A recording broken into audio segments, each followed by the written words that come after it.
Hello friends, मैं सचिन विश्वकर्मा। आज के इस वीडियो में मैं आपके लिए बीएससी एग्रीकल्चर फोर्थ सेमेस्टर का जो अभी पेपर हुआ है प्रिंसिपल ऑफ सीड टेक्नोलॉजी का, इस पेपर का सॉल्यूशन लाया हूं।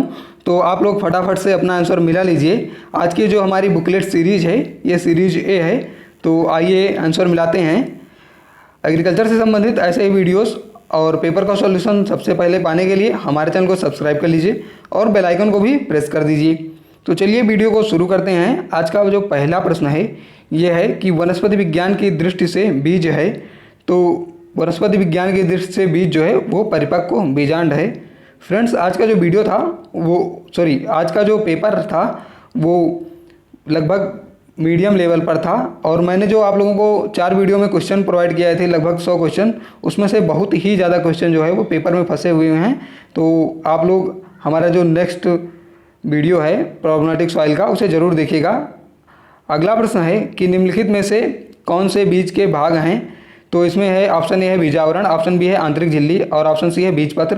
तो ये सभी जो है बीज के भाग हैं। तो उसमें उपयुक्त तो सभी जो है ऑप्शन डी करेक्ट ऑप्शन होगा।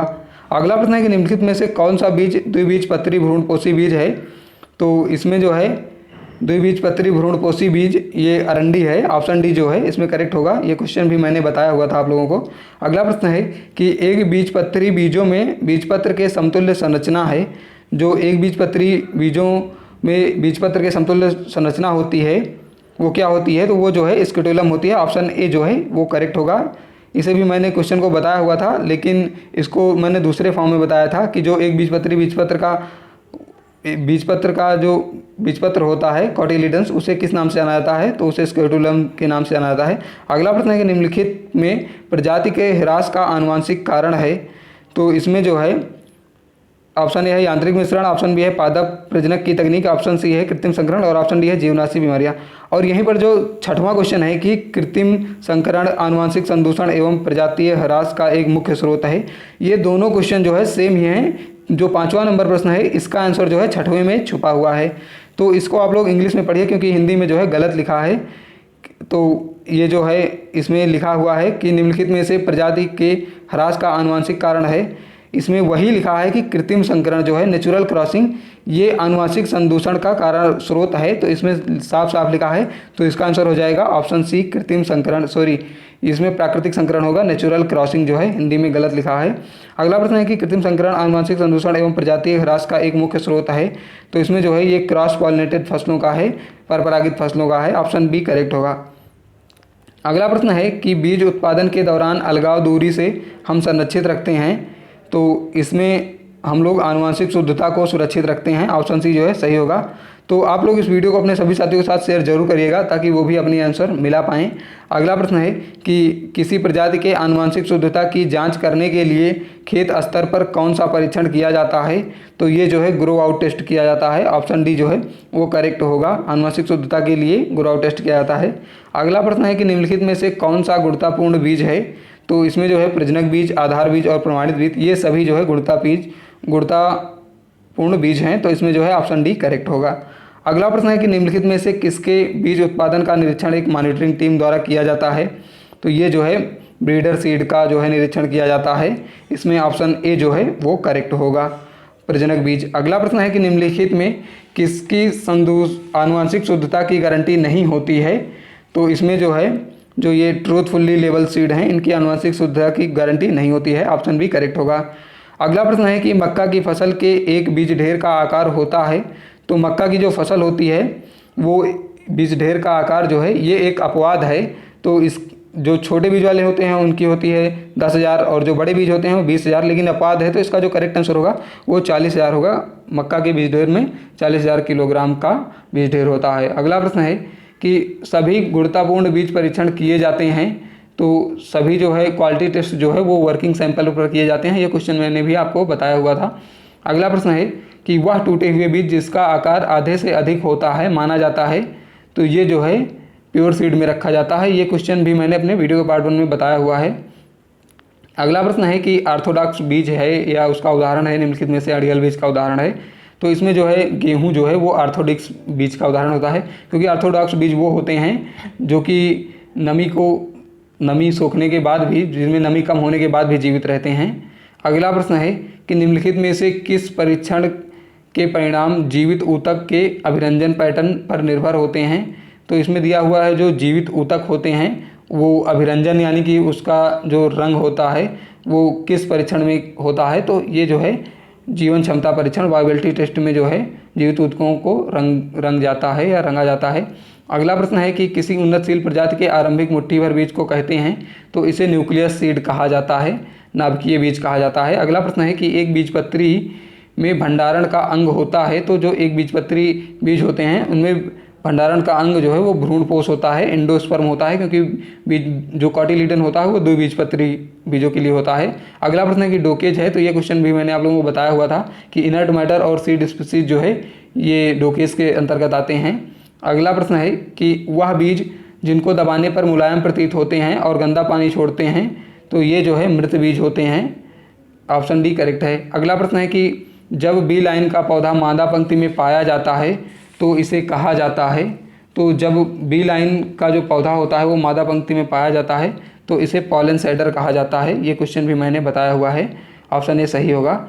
अगला प्रश्न है कि डीटेसलिंग संबंधित है। ये तो आप लोगों को पता होगा कि मक्का में होती है डीटेसलिंग, ऑप्शन बी करेक्ट है। अगला प्रश्न है कि बीज के ह्रास की बीज दर की दर जैसे जैसे बढ़ती है बीज की नमी की मात्रा घटती है बढ़ती है या बीज पर नमी का कोई प्रभाव नहीं पड़ता है, उपयुक्त में से कोई नहीं। तो इसमें जो है वो करेक्ट आंसर तो हम नहीं कह सकते, लेकिन इसमें ऑप्शन ए जो है हो सकता है घटती है। तो ये हमें श्योर नहीं है, आप लोगों को श्योर हो तो कमेंट बॉक्स में जरूर बताइएगा। अगला प्रश्न है कि निम्नलिखित में से कौन भंडारण के समय बीज का आयुकाल को प्रभावित करता है। तो बीज का प्रकार और नमी की मात्रा और सापेक्षिक आर्द्रता एवं ताप ये सभी जो है प्रभावित करते हैं। तो ऑप्शन डी करेक्ट होगा।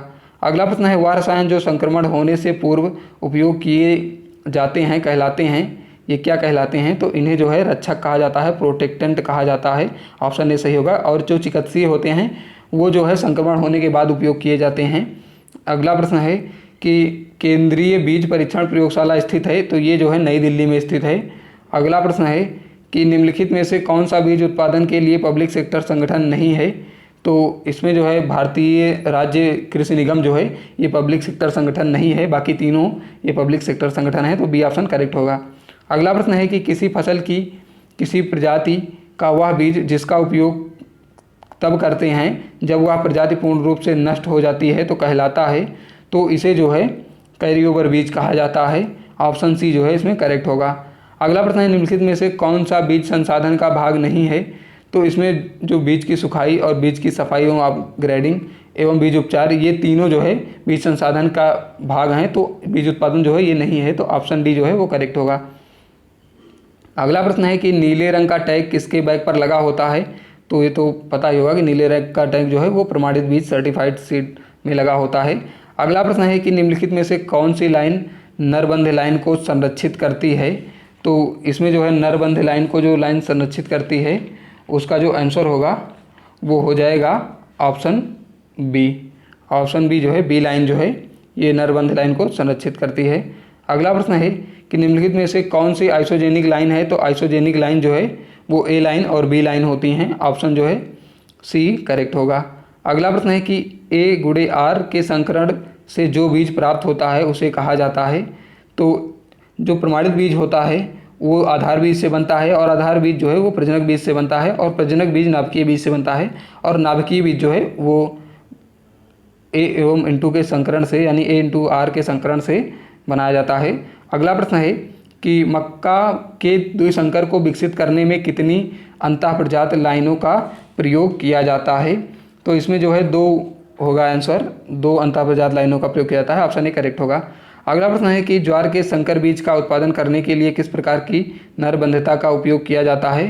तो इसमें आनुवांशिक नरबंधता का उपयोग किया जाता है, ऑप्शन ए करेक्ट होगा। अगला प्रश्न है कि नरबंध पौधों को किसके साथ संकरण करके अस्थायी रूप से उर्वर बनाया जाता है।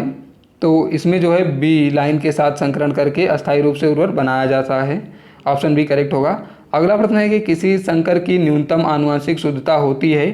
तो ये जो है 100% होती है, क्योंकि जो F1 होता है उसकी आनुवंशिक शुद्धता 100% होती है, कम से कम 100%। अगला प्रश्न है कि 2,3,5 ट्राइफेनिल टेट्राजोलियम क्लोराइड का रंग होता है। ये क्या होता है, किस रंग का होता है, तो ये जो है लाल रंग का होता है, ट्राइफिनाइल टेट्राजोलियम का रंग। अगला प्रश्न है कि ODV तात्पर्य है, ODV का तात्पर्य है, तो ये मैंने आपको बताया हुआ है कि ODV का तात्पर्य होता है other distinguishing variety. Option A जो है वो करेक्ट होगा। फ्रेंड्स, वीडियो अच्छा लगे तो वीडियो को लाइक जरूर करना, क्योंकि पेपर का सॉल्यूशन करने में बहुत ही ज़्यादा मेहनत लगती है और आप लोग वीडियो को लाइक नहीं करते, ना शेयर ही करते हैं। तो प्लीज़ वीडियो को लाइक कर दीजिए और अपने सभी साथियों के साथ शेयर जरूर कर दीजिए। अगला प्रश्न है कि वह पौधे जो बीज उत्पादन करने वाली प्रजातियों के लक्षणों से भिन्न होते हैं कहलाते हैं, तो इन्हें जो है रोग कहा जाता है, ऑफ टाइप प्लांट कहा जाता है। अगला प्रश्न है कि सीड पेरेंट एवं पॉलन पेरेंट में एक साथ पुष्पन होने की क्रिया कहलाती है, तो इन्हें जो है निकिंग कहा जाता है। ऑप्शन बी करेक्ट होगा। अगला प्रश्न है कि निम्नलिखित में से किसको सीड पेरेंट भी कहा जाता है, तो इसमें जो है सीड पेरेंट ए लाइन को कहा जाता है। ऑप्शन सी जो है वो करेक्ट होगा। अगला प्रश्न है कि सामान्यतः बीज उत्पादन करने के लिए बीज दर व्यावसायिक फसल की करने की दर से क्या होती है, तो ये जो है कम होती है। ऑप्शन ए जो है करेक्ट होगा। जो अगला प्रश्न है कि धान में संकर बीज उत्पादन करने के लिए मादा एवं नर पौधों का अनुपात होता है, ये कितना रखा जाता है, तो ये जो है 4:2 रखा जाता है। इसका जो है ऑप्शन ए करेक्ट होगा। अगला प्रश्न है 45 नंबर की धान में रोगिंग करनी चाहिए, तो धान में रोगिंग पुष्पन से पहले, पुष्पन की अवस्था और परिपक्वता तीनों अवस्था में की जाती है। ऑप्शन डी जो है वो करेक्ट होगा। अगला प्रश्न है कि गेहूं की शुद्ध वंशक्रम प्रजाति का बीज उत्पादन करने के लिए अलगाव दूरी रखनी चाहिए, तो कितनी रखनी चाहिए, तो इसमें 3 मीटर रखनी चाहिए। ऑप्शन ए जो है वो करेक्ट होगा। अगला प्रश्न है कि ज्वार की मुक्त परागित प्रजाति के आधार बीज उत्पादन के लिए अलगाव दूरी रखनी चाहिए, तो ज्वार के लिए जो है 400 मीटर होती है, लेकिन इसमें जो है 400 मीटर ऑप्शन नहीं दिया है, तो इसमें 500 मीटर जो है वो इसके जो लगभग है, तो ऑप्शन सी करेक्ट है। अगला प्रश्न है कि मसूर के बीज उत्पादन के लिए बीज दर होती है, तो ये जो है 30 से 35 किलोग्राम होती है। ऑप्शन डी करेक्ट है। अगला प्रश्न है कि बाजरा के संकर बीज उत्पादन करने के लिए A/R लाइन का अनुपात रखा जाता है, तो बाजरा के संकर उत्पादन के लिए A/R लाइन का जो अनुपात रखा जाता है वो अनुपात है 4:2। ऑप्शन जो है सी करेक्ट होगा। अगला प्रश्न है कि कटेली किस फसल का आपत्तिजनक खरपतवार है, तो कटेली जो है ये सत्यानाशी होता है, तो सत्यानाशी तो आपको पता ही होगा कि सरसों में जो है पाया जाता है। ऑप्शन डी करेक्ट है। अगला प्रश्न है कि बीज प्रमाणीकरण का कार्य किया जाता है, तो ये क्वेश्चन मैंने आपको बताया हुआ है कि बीज का प्रमाणीकरण जो है वो केंद्रीय बीज प्रमाणन बोर्ड द्वारा किया जाता है, सेंट्रल सीड सर्टिफिकेशन बोर्ड। अगला प्रश्न है कि बीज प्रमाणीकरण का मुख्य उद्देश्य है, तो ये क्वेश्चन भी मैंने आपको बताया हुआ था कि इसमें जो है बीज की उच्च गुणवत्ता का नियंत्रण करना मुख्य उद्देश्य होता है बीज प्रमाणीकरण का। ऑप्शन बी करेक्ट है। अगला प्रश्न है कि बीज कानून प्रभावी हुआ, यानी कि सीड एक्ट बिकम इफेक्टिव, यानी कब लागू हुआ, तो ये जो है अक्टूबर 1969 को लागू हुआ था। अगला प्रश्न है कि HB1 संकर है, तो HB1 जो है ये हाइब्रिड बाजरा जो है बाजरे का एक संकर किस्म है। ऑप्शन सी जो है वो करेक्ट होगा। अगला प्रश्न है कि निम्नलिखित में से कौन सा अक्रिय पदार्थ माना जाता है, तो अक्रिय पदार्थ जो है वो मूल आकार के बीजों के टुकड़े के आधे से अधिक कम हो, लेग्यूमिनेसी कुल के बीजावरण रहित बीज और धूल कंकड़, ये सभी जो है वो इनर्ट मैटर में रखे जाते हैं, तो ऑप्शन डी जो है वो करेक्ट होगा। अगला प्रश्न है कि बीज प्रमाणित बीज संतति है, तो प्रमाणित बीज जो है वो आधार बीज फाउंडेशन सीड की संतति है, प्रोजनी है। ऑप्शन ए करेक्ट है। अगला प्रश्न है कि राष्ट्रीय बीज निगम की स्थापना हुई थी, तो राष्ट्रीय बीज निगम की स्थापना जो है वो 1963 में हुई थी। ऑप्शन ए जो है वो करेक्ट होगा। अगला प्रश्न है कि निम्नलिखित में से किसमें संकर बीज उत्पादन करने के लिए 2 लाइन विधि का उपयोग किया जाता है, तो इसमें जो है वो मक्का में किया जाता है 2 लाइन विधि का प्रयोग। ऑप्शन बी करेक्ट होगा। अगला प्रश्न है 49 नंबर, गेहूं का बीज उत्पादन करने के लिए संस्तुत बीज दर है, तो ये जो है 85 से 100 किलोग्राम है। ऑप्शन बी करेक्ट होगा। तो अगले पेपर का सबसे अच्छी तैयारी करने के लिए हमारे चैनल को सब्सक्राइब कर लीजिए, क्योंकि हम जो आपको वीडियो प्रोवाइड कराते हैं, क्वेश्चन प्रोवाइड कराते हैं, उसमें से काफ़ी क्वेश्चंस आपकी परीक्षा में आते हैं, तो चैनल को सब्सक्राइब कर लीजिएगा, नहीं तो आपसे वीडियोस और क्वेश्चन जो है वो मिस हो सकते हैं। अगला प्रश्न है, लास्ट प्रश्न है कि निम्नलिखित में से किस बीज के वर्ग को भारत में नहीं उगाया जाता है, तो भारत में जो है पंजीकृत रजिस्टर्ड सीड को नहीं उगाया जाता है, तो इसका ऑप्शन सी सही होगा। फ्रेंड्स, वीडियो अच्छा लगा तो वीडियो को लाइक जरूर करना और अपने सभी साथियों के साथ शेयर जरूर करना, ताकि वो लोग भी अपना आंसर मिला